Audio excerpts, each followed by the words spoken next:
Buenos días, mis estimados amigos de Mi Partido es México. Que tengan un excelente miércoles. Hoy estamos a 4 de septiembre del año 2024. Y pues hoy fue el quién es quién en las mentiras de la semana con Ana Elizabeth García Vilchis. Y dice, no se cansan de intentar engañar al pueblo con la supuesta eliminación de propiedad privada. Esta fue la quinta vez. Falso que en la Ciudad de México se elimine la propiedad privada. El pasado martes pues se desató una campaña, pues estos prianistas quieren seguir haciendo de las suyas. Y bueno, amigos, pues no se dan cuenta que el pueblo de México está bien informado y ya no cae en sus jueguitos chafas. Así es, mis estimados amigos. ¿Qué opinan? Dejen su comentario, que es muy importante, donde también se vuelve a hablar sobre la reforma al Poder Judicial. Y sin más que decir, vamos con la información. Señor presidente, buenos días a todas, a todos. Esta es la sección ¿Quién es quién en las mentiras de la semana? Hoy 4 de septiembre del año 2024. Y vamos a iniciar porque es falso que con la reforma al Poder Judicial se inhiban o se pausen las inversiones. Pausa, inversión, reforma judicial. Así titula el diario Reforma el 22 de agosto pasado una nota destacada. Según el diario, ante la inminente mayoría de Morena en el Congreso y la aprobación de la reforma al Poder Judicial, se pausan inversiones en Jalisco y Nuevo León. Reforma usa como fuente, una vez más, a su asociación favorita, México Evalúa, esta organización vinculada a Claudia X González y financiada por Estados Unidos. Según México Evalúa, se inhiben las inversiones por falta de certezas jurídicas y que esto tendría como consecuencia que estos activos salieran del país. Pero esto es falso. La reforma al Poder Judicial no frena las inversiones y existe además un clima de confianza entre los empresarios, tanto extranjeros como locales, para invertir en nuestro país. De acuerdo con el INEGI, la tendencia de confianza empresarial es mayor a la de 2019 y se recupera desde la pandemia, y que para el segundo trimestre de 2024 alcanzó 54.6% de los empresarios que confían y ven un momento óptimo para invertir en México. Aquí les dejamos una infografía donde se muestra que México es el 9º destino de inversiones en el mundo, según un informe de junio de 2024 de la Conferencia de la ONU para el Comercio y Desarrollo. Miren, vamos a ver en la pantalla que México ocupa el 9º lugar entre los 20 países más atractivos para inversiones. La campaña de datos falsos y tergiversaciones, mentiras, en contra de la reforma al Poder Judicial, ya sabemos que va a continuar y seguirán inventando. Ya no tienen el mismo efecto, pero no está de más desmentirlos. Vamos con la siguiente, que seguramente ustedes vieron circulando por montones ayer en redes sociales, y vamos a aclarar que es falso que en la Ciudad de México se elimine la propiedad privada. El pasado martes 3 de septiembre por la mañana se desató un nado sincronizado de mentiras en contra de la reforma a la Constitución de la Ciudad de México en materia de propiedad privada, pública y social, en la que se repitió por todos lados que con la entrada en vigor de esta se desaparecería la propiedad privada en la Ciudad de México y que los dueños de casas, departamentos o terrenos estarían obligados a entregarlos al gobierno, o bien la administración podría expropiarla. Pero todo esto es falso. Sin embargo, vamos a ver en la pantalla quién se unió al nado sincronizado, porque en primera fila Sergio Sarmiento, Agustina Tonetti, Pascal Beltrán del Río, David Páramo, Lili Telles, entre otros, armaron un escándalo en redes sociales y grupos de WhatsApp para intentar engañar a la gente. Y ahí les va. Esta es la quinta vez que en esta sección desmentimos este bulo. No se cansan de intentar engañar al pueblo de México. Primero hay que decir que la reforma fue votada por unanimidad, es decir, por todos los legisladores presentes de todos los grupos parlamentarios, Morena, PT, Verde, Mujeres Demócratas, PRD, PRI y PAN. La nueva reforma en materia de propiedad establece como principio la propiedad privada, pública y social, en los mismos términos del artículo 27 de la Constitución Política Mexicana, que es garante de la propiedad privada. ¿Cuál es el objetivo de reformar la Constitución de la Ciudad de México? Pues es buscar un desarrollo justo, armónico y con acento social en la ciudad. En ningún lado dice que se expropiará la propiedad privada o que la gente no pueda adquirir más de una propiedad. La reforma es para que se reconozca no solo la propiedad privada, sino a los regímenes de propiedad pública y social. Esto incluye a las comunidades y a los ejidos. Así que es falso que pretendan desconocer la propiedad privada porque la Constitución Federal sí la reconoce de manera expresa y pues sería un despropósito reformar la Constitución de un estado o de la Ciudad de México si no va acorde a la Constitución, a la Carta Magna. Pero bueno, ya sabemos que así se las gastan, hasta vuelven a revivir la mentira de que quieren acabar con la propiedad privada reformando un supuesto artículo 139. ¿Se acuerdan que en campaña, en febrero, marzo más o menos, esta noticia corrió también por Telegram y WhatsApp como pólvora? Ellos decían que se quería reformar el artículo 139. Pero también les decimos que el pequeño detalle es que la Constitución mexicana solo tiene 136 artículos. Es pura chapucería. No son serios, son mentiras ya burdas. En cualquier caso, la reforma a la Constitución en la Ciudad de México protege la propiedad privada, así como la propiedad pública y la propiedad social, aunque quieran inventar cualquier cosa. Pero vamos con la siguiente, porque esa es muy interesante exponerla, fue la primera plana del Economista y bueno, ellos tienen una visión bastante pesimista sobre los empleos. El 3 de septiembre, el diario El Economista publicó a 8 columnas, generación de empleo cierra el semestre con saldo negativo. Comunicado que se ha perdido, ellos comunican que los empleos se han perdido en este año, lo cual no es verdad, sino al contrario, como hemos visto en las últimas semanas, que los desmentimos porque o tergiversan los datos o mienten deliberadamente, como en este caso.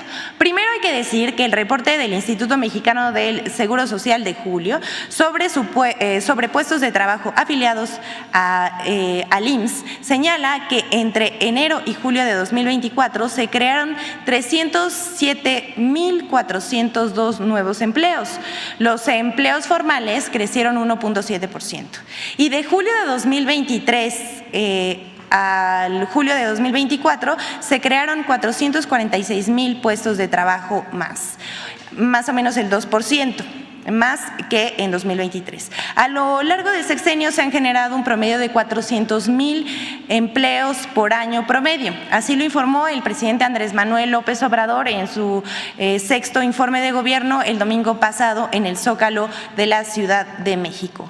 Además, estos datos se complementan de la Encuesta Nacional de Ocupación y Empleo del INEGI, según la cual al segundo trimestre del 2024 la tasa de desocupación se ubicó en 2.7%, la más baja en el mismo trimestre de los últimos 7 años. Por el otro lado, la misma encuesta registra que la población ocupada superó los 59.3 millones de personas y comparado con el mismo trimestre de 2023, se incorporaron a la ocupación y empleo más de 805,000 mexicanas y mexicanos. México ocupa las tasas de desempleo más bajas del mundo. Y aquí vamos a ver otra gráfica.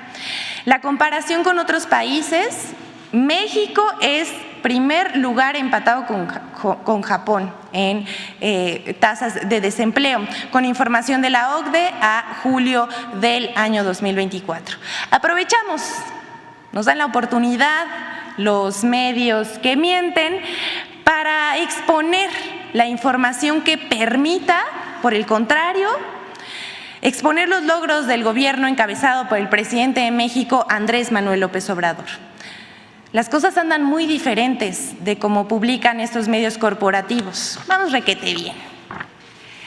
Y hasta aquí el recuento de las noticias falsas de la semana, pero hay dos temas más. Ustedes saben que en la campaña en contra de la reforma judicial, la oposición y algunos grupos oligárquicos creen que se vale todo.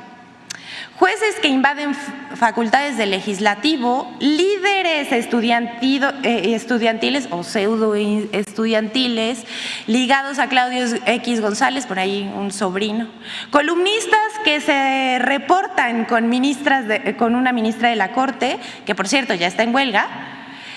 Vamos a exponer a los agoreros del desastre. Y bueno, esto solo es el inicio, porque vamos a ver lo que se acumule. Este fin de semana, 2 jueces ampararon a magistrados y jueces para que no se aprobara la reforma judicial que se discute en el Congreso, excediendo sus funciones, pues el artículo 61 de la Ley de Amparo señala que es improcedente cuando se trata de reformas constitucionales. En primer lugar, tenemos aquí a la jueza Marta Eugenia Magaña, titular del Juzgado Quinto de Distrito en Morelos, quien el pasado sábado otorgó un amparo a trabajadores que impugnaron el dictamen de la reforma judicial que aprobó el lunes pasado la Comisión de Puntos Constitucionales de la Cámara de Diputados. Y hay que, dicho sea de paso, la madrugada, más o menos alrededor de las 4 de la mañana, se aprobó el proyecto en lo general. Enhorabuena para el pueblo de México, esperemos la discusión en lo particular, pero regresemos a la jueza Marta Eugenia Magaña. El fallo de la jueza implica que dicho proyecto en lo particular no podrá ser discutido y votado por la Cámara de Diputados de la nueva legislatura. Es decir, esta jueza pretendió invadir atribuciones del Poder Legislativo, pero le decimos es improcedente. La jueza es muy cercana, aquí lo vamos a ver, miren nada más esto, a la ministra Norma Piña, como consta en sus redes sociales, y apoyó, me pasan la anterior por favor, apoyó abiertamente a la candidata del PRIAN a la presidencia de la República, Xóchitl Gálvez. Aquí lo vemos, ¿me pueden pasar por favor? Hoy va por México, dice la jueza imparcial. ¿Cómo ven eso?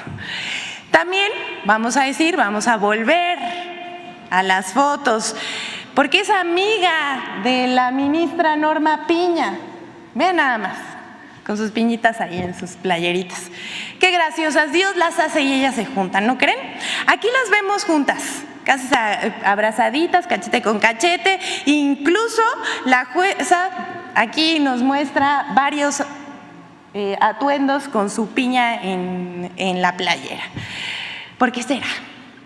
Miren, más allá de esto, a que pues claramente no es una jueza que se rija por el principio de imparcialidad, no es la primera vez que esta jueza hace uso de su investidura para torcer la ley. En abril de 2022, la jueza Magaña dictó una sentencia para pagar en un plazo de 48 horas más de 37 millones de pesos y la restitución del servicio de recolección de basura a la empresa PASA sin considerar repercusiones sociales y financieras del municipio. En ese momento hubo un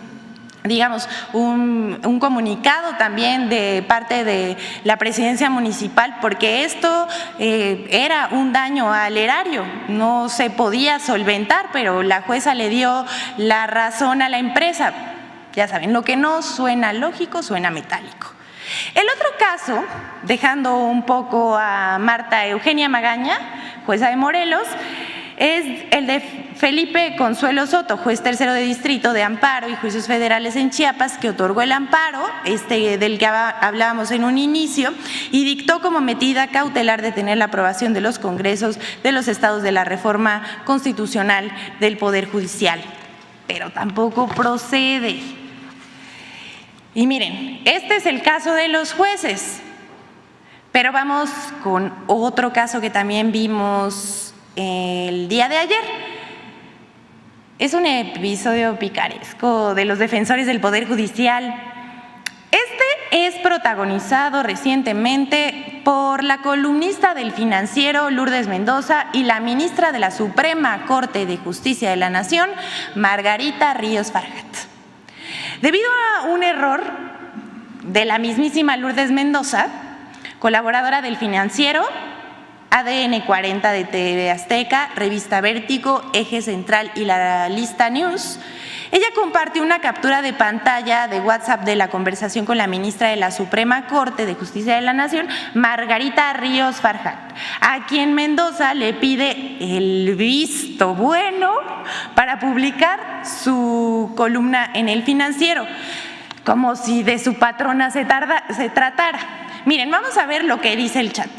Y hay que hacer otra vez la precisión de que esto fue filtrado precisamente en los estados de WhatsApp de Lourdes Mendoza.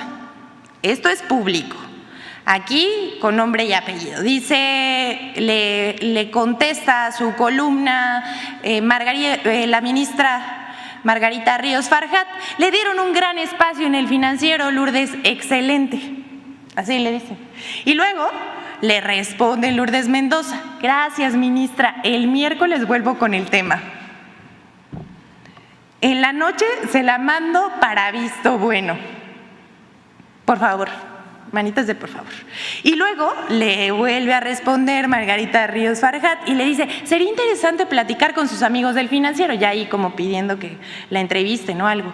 Y se pone a su disposición, no solamente le pidió el visto bueno Lourdes Mendoza a Margarita Ríos Farjat, sino que pues ya que vas por ahí, ¿no? No te vayas de vacío, y le dice: usted dígame y yo lo organizo de inmediato. Bueno, debido a esto y al error de la columnista que compartió su conversación con la ministra pidiendo su aprobación, su visto bueno, ¿no les parece que este chateo es interesante? Bueno, pero si vemos la columna lo vamos a entender mejor. Aquí ella tituló: Puebla aguanta, los estudiantes se levantan, dedicado al éxito arrollador de la movilización de estudiantes contra la reforma judicial, que más bien eran unos veteranos agarrando una pancarta, llevados ahí, y que pues básicamente llevaron a algunos jóvenes que sí mostraron su desconocimiento y su profunda desprecio por el pueblo de México y la democracia. Pero bueno, ese es tema de infodemia, que ahorita lo vamos a ver. Miren, Mendoza se justificó horas más tarde por pedirle la aprobación a la ministra Ríos Farjat para publicar el texto diciendo que hay que tener fuentes de primera. Yo no creo que alguno de ustedes le pida autorización a alguien quien entreviste para publicar lo que ellos mismos dicen, pero pues si se trata de pedir el visto bueno, ahí cambia la cosa. No, no son fuentes de primera, son patrón y empleado. Pero nadie le creyó a la también asistente a las mesas de Atypical TV encabezadas por Carlos Alarraqui. Como decía yo al principio, Dios los hace y ellos se juntan. Pero bueno, vamos a pasarnos el mal trago, porque aquí vemos claramente complicidades, amiguismos y por qué este poder judicial se exhibe una y otra vez. Así es, mis estimados amigos de Mi Partido es México. Como terminaron de ver el video, pues salió el peine y evidencian que la jueza de Morelos, Marta Eugenia Magaña, sí, la que otorgó el amparo contra la reforma al Poder Judicial, usurpando funciones es súper prianista y es fan de Norma Piña y Xóchitl Gálvez. ¿Cómo la ven, mis estimados amigos? Dejen su comentario, que es muy importante. Y hasta aquí llegamos con otra nota más. Recuerda, si no te has suscrito en el canal, suscríbete y activa la campanita de notificaciones para que seas el primero en estar informado. Esto es Mi Partido es México. Nos vemos en la próxima.